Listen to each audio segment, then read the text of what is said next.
right, my name is Luis Majano. I'm the CEO of Orto Solutions. My background is in computer and hardware engineering. I was born in El Salvador, in Central America, and I was mostly raised in the US. Since 2023, I'm in Malaga, in Spain, to lead our European division.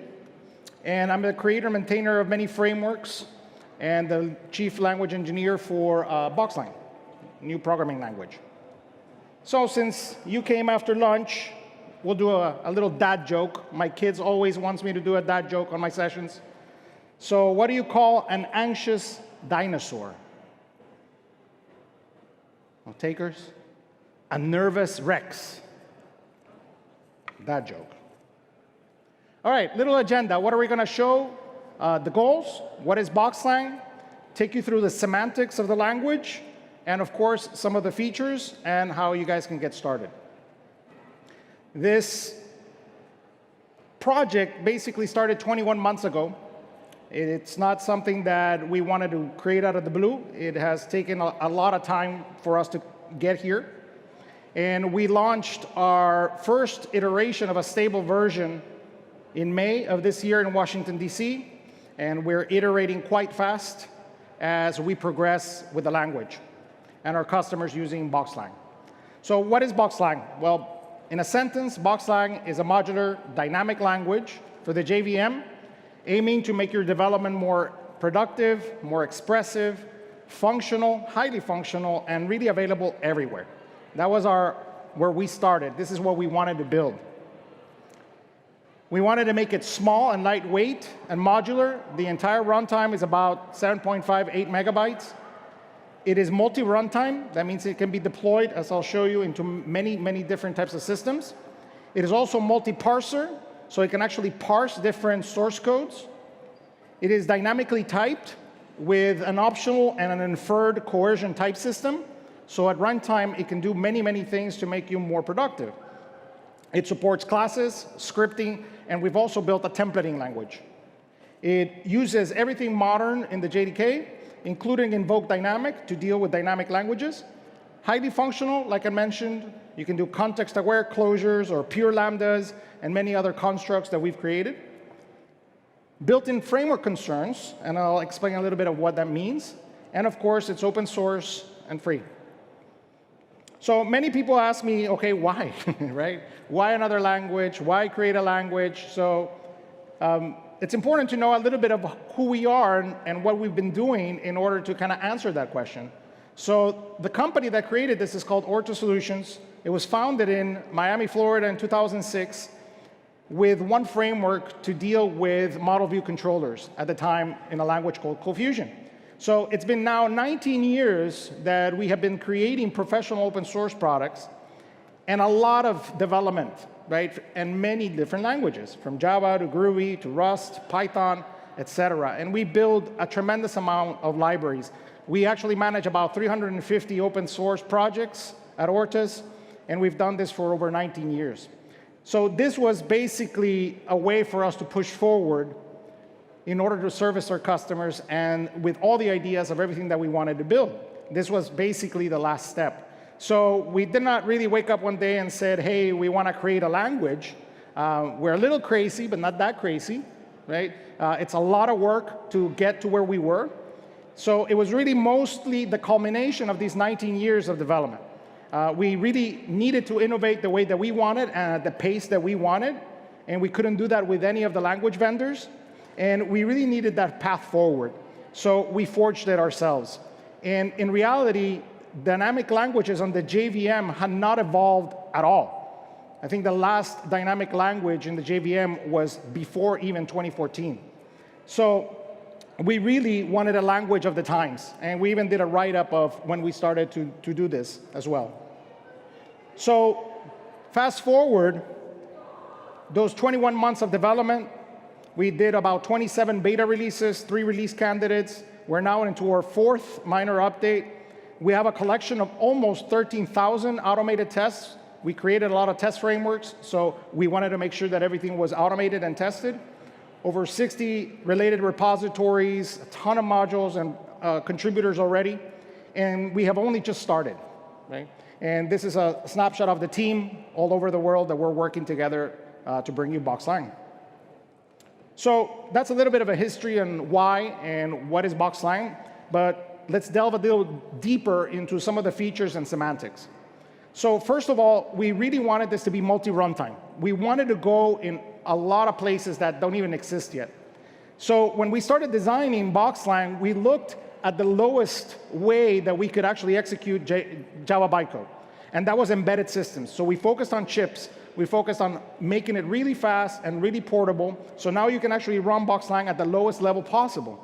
And then afterwards, we started basically building up and innovating and saying, OK, now for CLI applications, how can we build for CLI applications, for including it with current Java applications?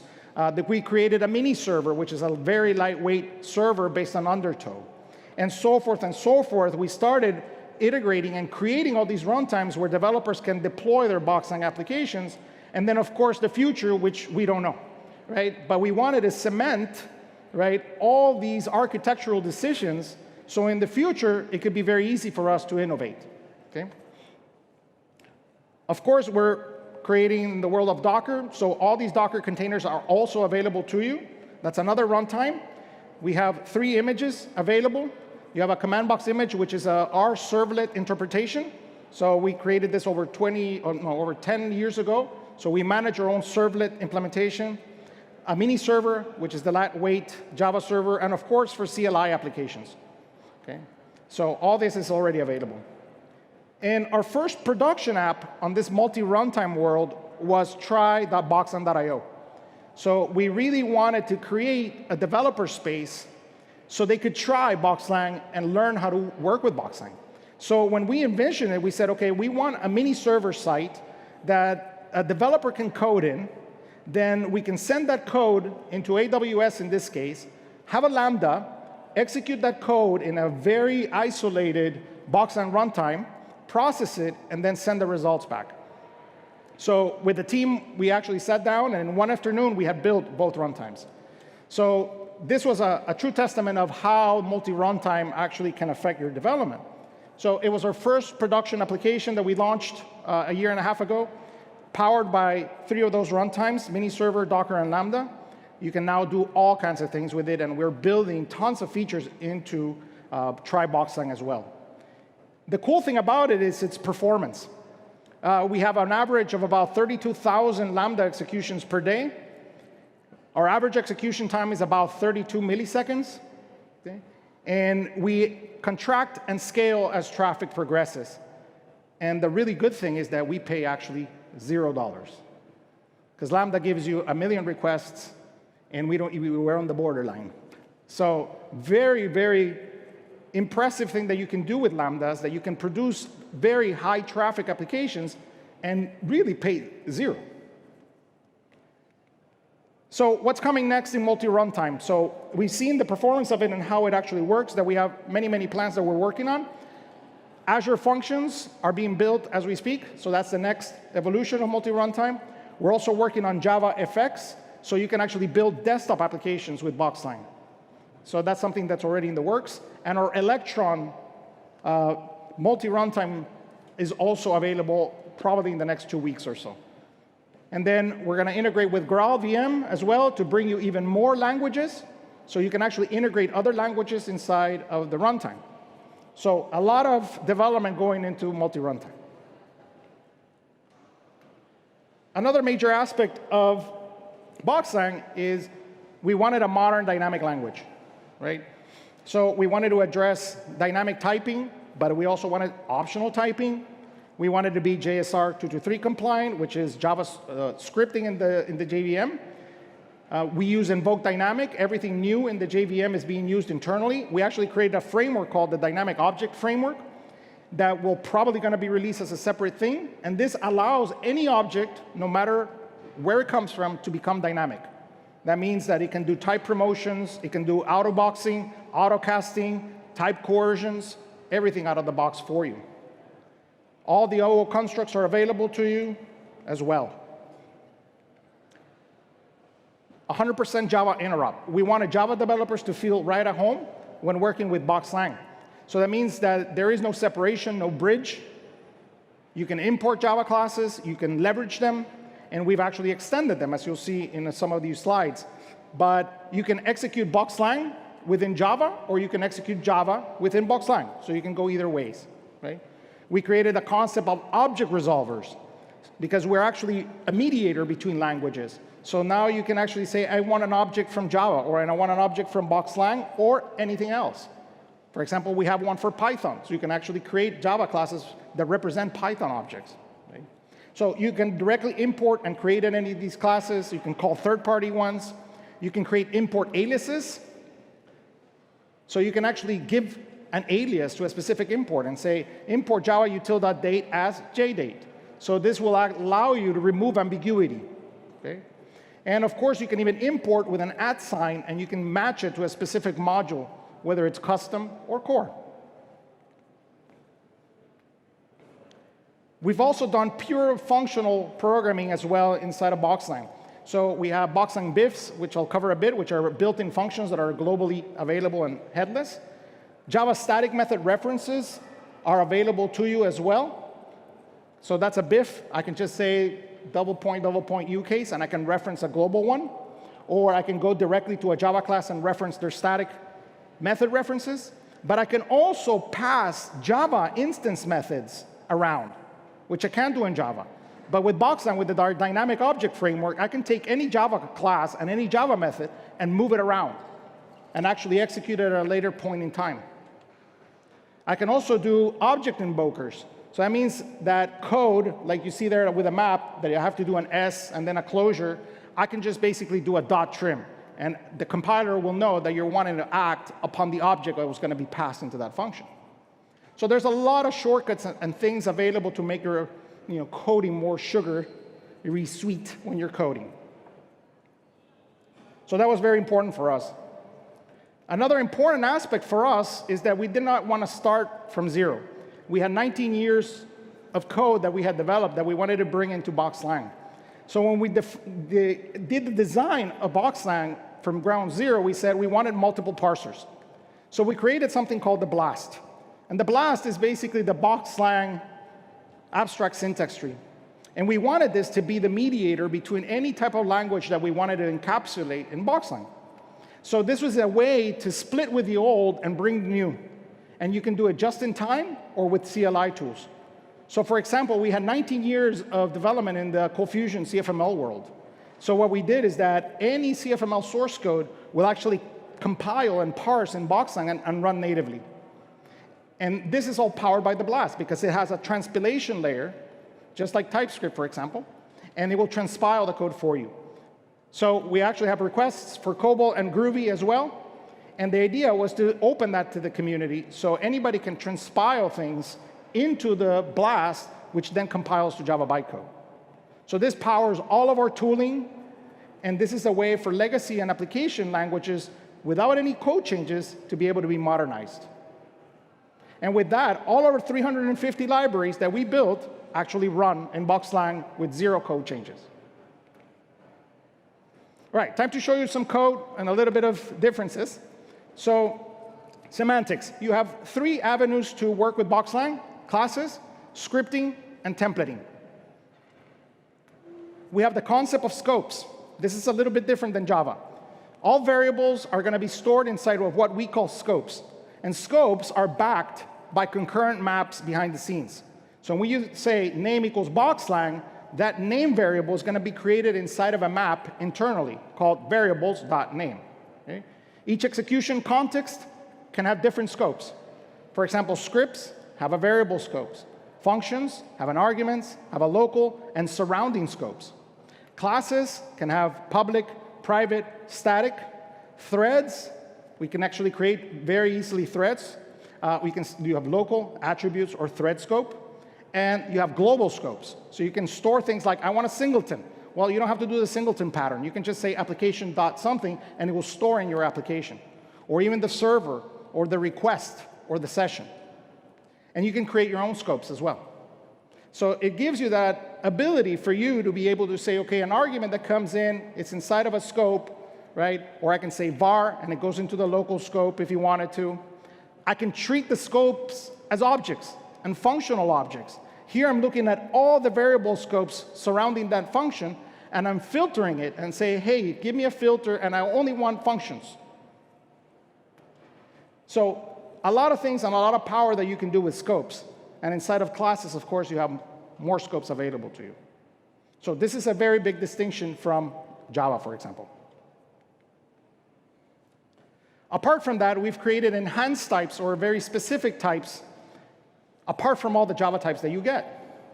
And we wanted this to include you with all kinds of member methods and more functionality. So you have functional arrays that can contract and expand very easily, and you can do all kinds of functional programming with them. Okay? Everything can be case insensitive. It doesn't matter what case you use as well. And here in this example, I have a fruits array that I define. I can append one, then I can filter it by item final case. I can print each item and then convert the entire array to JSON. So JSON is native within BoxLang as well as YAML. Okay? You can also then be able to have all kinds of different things like structs, which are basically maps that are case insensitive. We have a query, which is everything that comes from a JDBC driver. You have the ability to have a native query. Datetime objects using the new Java time. Numerics, because BoxLang is typeless, so it will actually navigate through the numerical types according to the mathematical operations that you use. And it's smart enough to determine which mathematical operation and which numeric it's going to contagion into. Okay? And of course, all is autocastable and dynamic and fluent for you.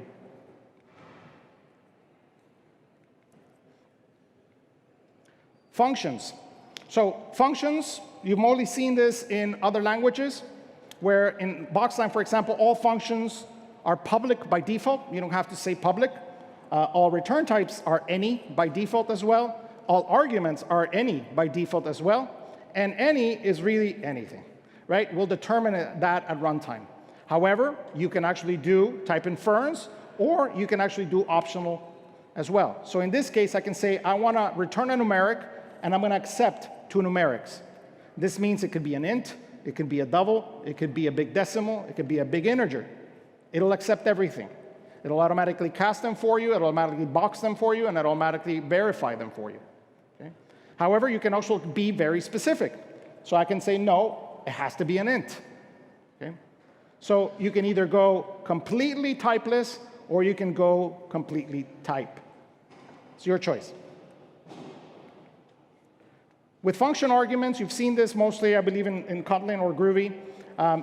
We follow that same useful pattern where you can have required arguments and optional arguments. Arguments can have default values as well. But in BoxLang, values can not only be literals. In BoxLang, those values can actually be expressions that are going to be evaluated at runtime. So you have those two available. So it'll delay the evaluation of the argument until that function is called, and then it'll evaluate the expression. You can also have, by convention, a keyword called argument collection. And you can pass a complete map into the arguments, and it will bind them for you. So this is super easy when you actually don't know which arguments you're expecting, but you're collecting them from forms. So you can actually say, hey, here's an argument collection. Go try to bind them. And it'll try to bind them according to the arguments.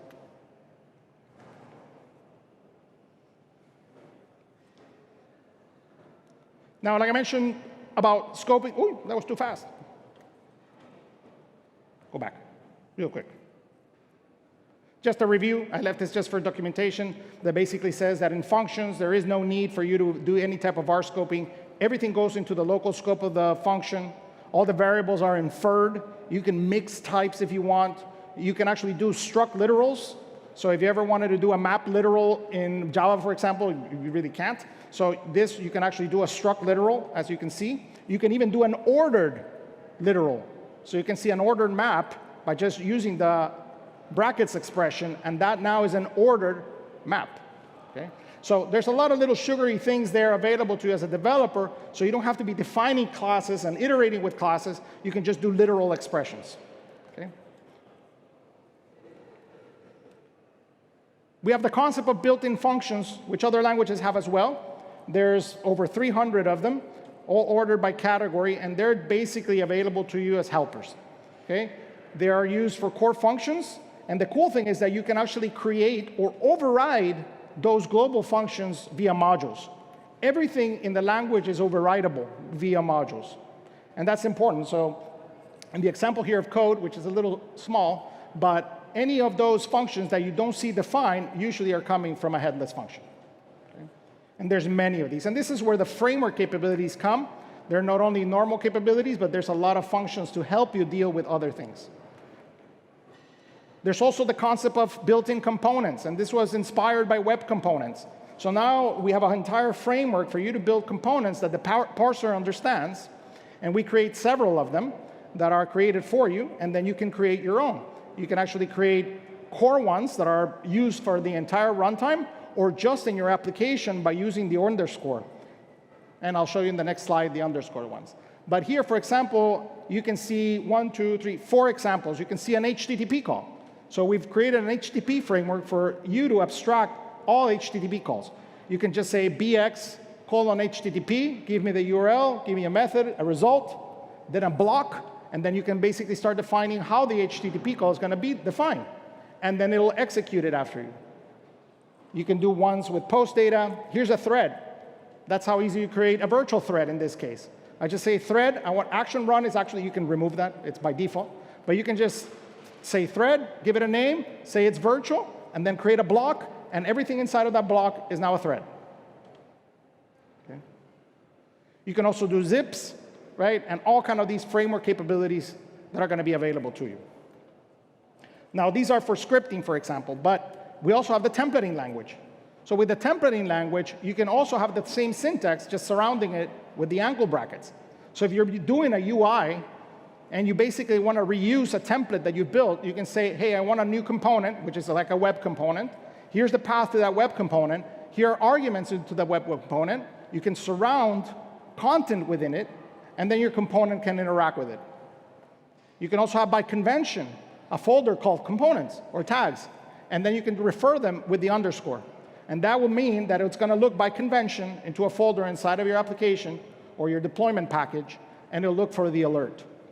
So we really wanted to make it very expressive, and this borrows from multiple languages, from CFML, from Blade, from GSP. So you have all these capabilities to do templating and build expressive UIs. Some developer-friendly operators, null coalesce operator, usually referred to as the Elvis operator, of course, is available to you. So anything on the left-hand side, if it becomes null, then it takes the right-hand side. The cool thing is that it can pat any expression on the left-hand side. Then you also have the safe navigation operator. So anything that is dereferenceable, that could be objects, it could be arrays, it could be structures, it could be anything. Anything that's dereferenceable, you can actually do a safe navigation, and then it will try to say, hey, does that exist? No, and it'll continue if not. So a little bit of sugar to help you as a developer, instead of avoiding doing all kinds of if statements. With casting, we really wanted to make it more user-friendly, especially dealing with a dynamic language. So we are used to doing casting in Java with the parentheses, but we actually introduced the cast-as operator. And with the cast-as operator, it gives us more flexibility because it does the same thing as the Elvis. Everything on the left-hand side is going to be evaluated. So any expression on the left-hand side is going to be evaluated and then casted to the right-hand side. So then you don't have to be dealing with all kinds of parentheses. We do a lot of asynchronous computations in BoxLang, and we wanted to bring a very easy asynchronous framework. So with that, we created unmodifiable variables. So very easily, we have member methods on any type of list or map interface, and you can just say to modifiable or to unmodifiable, and then you can lock that data structure and pass it around. And this goes for anything in Java and anything in BoxLang. String interpolation was also a big one. We wanted to do it like other languages that do it correctly. For example, Confusion in this case. So any expression inside of those hashes is going to be evaluated, and it can be put anywhere. Anywhere that a hash expression is going to be evaluated, it's going to be evaluated as an expression. Vue.js also started this trend, and Angular a long time ago, when you had the triple mustaches. So Same deal. Anything within it is an expression. Okay? So if I wanted to actually build JSON, that's how I can build JSON manually. I can just open a string, make it an object literal, ID, title, author, pass in the expressions, and that will become JSON. Closures and lambdas was important for functional programming instead of imperative. Context-aware closures, just like other languages where they are aware of their surroundings, are available. But we also introduced the availability of a pure function, or a lambda. And lambda for us, as a pure function, means that it does not know anything about its surrounding. It only takes arguments in and returns values out. So it's deterministic. So that was important. And you have those two types of expressions available to you. And their functions are first-class citizens. They can be detached. They can be removed. They can be added, etc. You can pass them around. You can define them in line. You can do lots of things with functions. We did a lot of enhancements for classes to make quality of life. So for example, here's a class definition with 3 properties. They're not fields. They're called properties in BoxLang. You can do defaults. You can do annotations on them. And all the automatic constructors are created based on those properties. So you don't have to create constructors. To string, equals, and hash codes are done, of course. Automatic getters and setters are done for you. Automatic implicit invokers are also done. This was inspired by Flex from a long, long time ago. And of course, automatic JSON and YAML conversions. So it'll look at basically all of the properties, and it'll try to marshal them into JSON or YAML. And you can even add annotations of which ones you want, which ones you don't want, which ones you want to map, etc. In this case, in this example, I create a new person. I don't have to create a constructor because it's automatic. And then I can basically just say person.firstname. I don't even have to call the getter. It'll be smart enough to get the getter for you. And then I can say person just to JSON. Give me a JSON representation of yourself.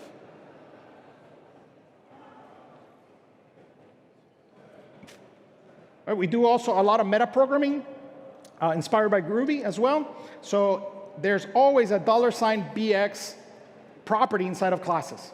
And this one you can use for meta information, for the class information, but you can also do listeners. So the language is completely event-driven. So now you can register change listeners on any object that exposes a register change listener. So in this case, here's a BX of variables or a map, and I can say, hey, I want to listen to any time important data is changed. And it will basically call that closure whenever the important data is set. There's another one at the bottom where basically I'm going to listen to everything inside of that map. Anything changes on this map, I want to know about it.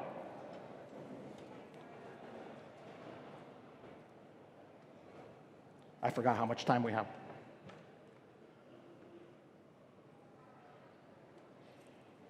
20 minutes. Good. All right, templating language. So the templating language, of course, you can use it to build UIs.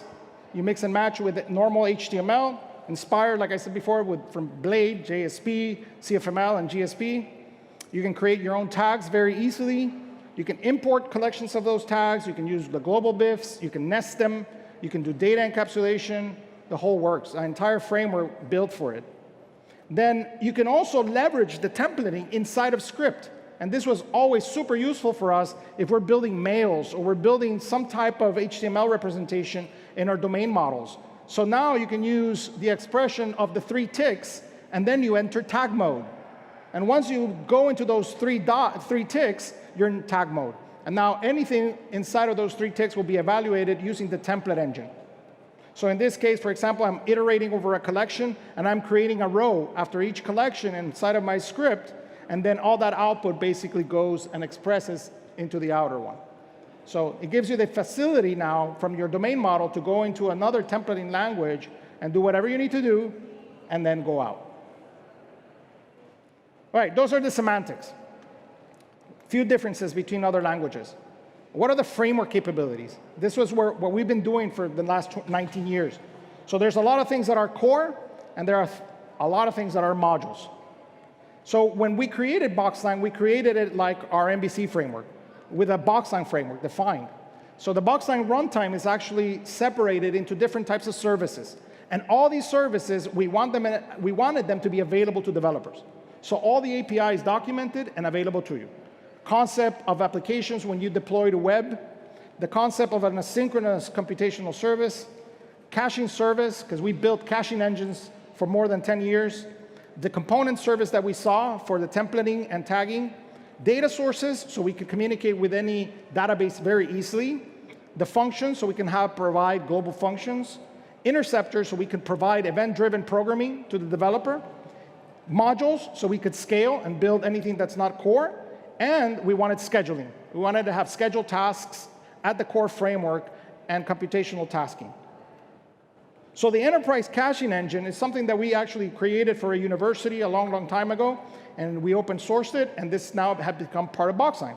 So the BoxLang cache is a full cache engine, enterprise cache engine, but you can also use it as an aggregator. So you can actually adhere to our interface and communicate with Redis, with Couchbase, with Mongo, with Coffee, with whatever you want, but you're always, as a developer, going to integrate with one API. It doesn't matter which cache engine you use, you always integrate with one API. So then you can switch. Maybe in development it's a RAM cache, but maybe in production you're using Redis. Your code doesn't change. Okay? You also have the concept of object stores, so you can switch different storages. Event-driven, so you can listen when the cache starts, when the cache shuts down, when an element is inserted, when an element is removed. You have statistics as well, and the different providers that we are building and some that you can build.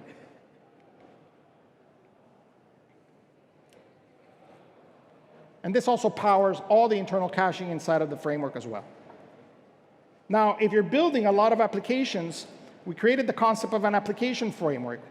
So with the application framework, we basically started with the runtime, and we said, if you deploy this to a web, for example, you can have a web root, and you can have multiple sub-applications, all by convention. As long as an application.bx exists, we will treat that as a separate, isolated little application. And that isolated application was inspired by Java context. You can create an infinite segregated application, and they're also hierarchical. So a sub-application can actually listen to its parent, and so forth. It also has life cycles. You can see when an application starts, when an application ends, when a session starts, when a session ends, when the request starts, when the request ends, and many, many more. All available to you very easily to intercept. You can define data sources only for that application, and if they're not defined there, it asks the parent, hey, do you have that data source? Do you have that cache? Do you have that Java class, etc.? So everything can go and create a nice hierarchical set of applications for you. They're highly configurable and highly portable. And you can leverage them not only for web, but you can leverage them for AWS Lambdas or even for your CLI applications. Another big piece that was so important for us as developers was to have a scheduling and task framework. So you can actually write these schedulers in BoxLang, in Java, or in both. You can use them in the CLI natively, just as a replacement for cron. You don't have to deal with cron syntax. You don't have to deal with anything like that. You don't have to use Jenkins just for scheduling. You can use them in your web applications through the application BX. You can use it in Lambda, etc. You have the concept of global schedulers, so the entire runtime can be defined in your configuration, or at the application level that we were talking about, you can just create a property called this.schedulers and give it an array of paths. And you can see on the right-hand side, there's a scheduler. It's just a simple class. It gets injected at runtime with many different types of services available to you. One function called configure, how does your scheduler going to work? And then I can talk to it and I say, OK, scheduler, here's your name, here's your actual time zone, because I want you to execute on this specific time zone. And then I'm going to basically register tasks. And those tasks, I say here, my test task, call this function or Lambda or whatever I want. And then every 2 seconds, but I can also say every first business day, every last business day. There's a full DSL of over 50 different types of expressions between this time of day, between this time of hour, etc. You have a full expressive syntax there for you to define your schedulers. And you can also define those schedulers dynamically. And that's something that we wanted. We wanted to be able to read something from a database and create on our schedulers. So you have tons of built-in functions available to interact with the schedulers. You can even basically say, OK, what's the status of my scheduler? And it'll give you a report of everything that's going on and how the tasks are executing. You can pause tasks. you can reset tasks, you can shut down tasks, etc. So we're even building a UI that's going to be available as a module, so you can actually be monitoring all the scheduled tasks as they're running and they're executing. With the scheduler task came about the asynchronous framework to basically sugarcoat everything that Java has been doing so well for many years now. So you have the BoxLang Async Framework, which starts off from the Async service, where you can register all kinds of different executors that are available in the JDK, or you can actually build your own. So from virtual scheduling to scheduling tasks, cache scheduling, etc. And then we have the concept of the scheduler service that manages all these schedulers, your schedulers, and then, of course, tasks. But then we also have the box future, which is an extension to completable futures. With that, we have native virtual thread support already. So this is really important. You can create even millions of threads inside of BoxLang. Excellent for I/O operations. I would totally avoid them for CPU-intensive applications. And here's how you do it, a simple one. So here you define a runnable as a thread block, and you just say virtual equals true, and that's it. It will basically virtualize that thread, execute that in the background as a virtual thread, and you're done. You can also use our thread new BIF as well. You can pass in a runnable closure or a runnable lambda and just say virtual true as well. Or you can go into box future and actually create another BIF called run async. And this is basically doing run asyncs with completable futures. So you can create asynchronous fluent pipelines. It's basically like threading on steroids with completable futures. By default, it runs on the fork join pool, or you can attach any executor at runtime of your choice. So you can have different methods like future new, future all. So this will actually do parallel computing for you. You can pass an array. You can pass basically any type of collection, and it will try to basically run them all in parallel for you. And then, of course, you can build beautiful expressions like run async, order service, place the order, timeout in 5 seconds, then do this, then do that, then give me a peek of what's going on, then do something else, and if there's an error, do that. And then on the bottom, I can basically present it if there's some type of value in it, or just ignore it. So you have a lot of these types of expressions available to you as a developer to make asynchronous programming easier, because it's not easy. Right, event-driven language, like I mentioned, BoxLang, we wanted this to be core, and this is how the core keeps itself very small. We basically extend everything through events. And this is also available to you as a developer. So there are ways for you to register new events and for you to listen to those events. That's pretty much it. Interceptor patterns, observer patterns, available to you in any application.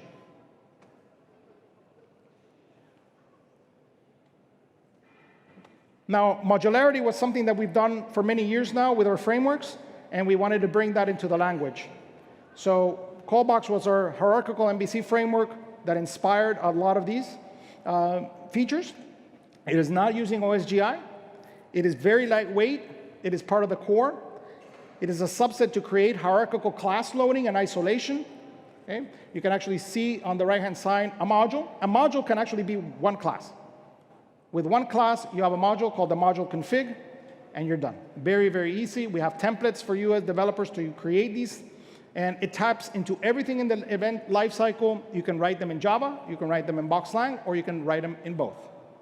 They're also executable as CLI packages. Since we can be working on the CLI, you can actually create modules to build CLI's applications. Okay? It integrates with Maven and Gradle as well. And like I said, we've already created tons of these that are open source, some that are going to be part of our subscriptions, but from AI to all types of JDBC drivers, to YAML, to password encryptions, to working with hardware and infrastructure, PDF, et cetera, et cetera. This template is available for you as developers. It's a ready-to-go template. Use it. You can even link it inside of the BoxLang home, and automatically it will be available to you. This is really a way for you to extend the language. We really wanted developers to extend the language your way. So all the hooks are available for you. We have tons of demos on this, and we even created what we call a BX waffle module, which basically extends everything. The BX waffle looks awesome, and it has everything on it, and it extends everything inside of the core. And it's a great example for you to work with and start getting your hands and feet wet with BoxLang. Now, like I mentioned before, we really wanted integration. So there's even a Jython module and more for other languages. So if there are other things that are available in other languages that you want to incorporate, you can, obviously with some caveats. But the idea is for us to become a mediator of languages. To finalize a little bit of where we're going next and the tooling behind it. So this was a huge focus for us. We wanted to do the best tools for developers. So we want to make it really easy for you to get started. We have a quick installer that can be worked with any operating system. This is, for example, for Linux and Mac, but there's one for PowerShell as well. This is a really fast way for you to install BoxLang in your operating system and get up and running very quickly. We also have the VVM, which is the BoxLang version manager. Again, if you're going to be a developer working with multiple versions, this actually allows you to work with multiple versions of BoxLang, just like GNV or NVM. We have an IDE based on VS Code as a LSP, or a language server protocol, integrated. It's actually built in BoxLang. It was another runtime. Code insight, code highlighting, all kinds of docs integration. You can run code, built-in debugger. You have a whole experience where you can actually create servers. You can actually have the REPL right inside of VS Code, so you can actually be trying things out. You can manage your runtime homes from within VS Code to clear class files, manage your log files, etc. You also have a built-in version manager as well. So for example, in this project, I'm working with BoxLang 1.2. I can basically just say, hey, VS Code, I'm going to be working with this version. And now VS Code becomes 1.2. But if you open another VS Code session, you can choose another version for that session of VS Code. So this allows you to work with multiple projects with multiple versions of BoxLang. The debugger, we've done pretty much everything that other languages do, from breakpoints, not only at the operating system level, but at the web servers level. You can pause threads. You can change variables at runtime. You can do dynamic expressions to watch variables, conditional breakpoints on even dynamic expressions. And you can even do live debugging on any BoxLang-enabled server.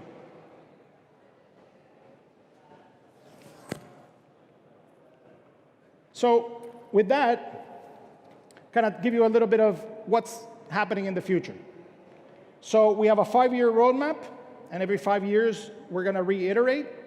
We launched this year, so that becomes an active support model for us. We have already 5 versions planned and iterating every 5 years.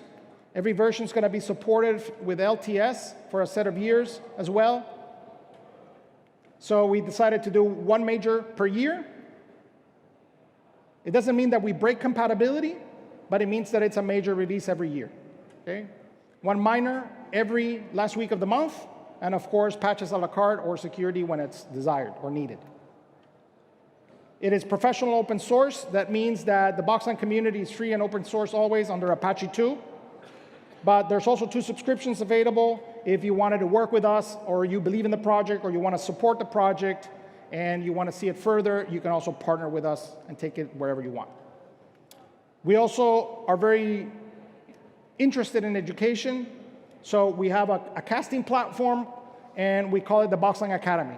So if you go to learn.boxlang.io, this is completely free, and these are video series, trainings, workshops, everything that we're basically building and deploying. It's going to be available free for 1 year, so developers can start learning and using our video casting and e-learning application. And then, of course, if you're working on the cloud, we already have our BoxLang cloud servers.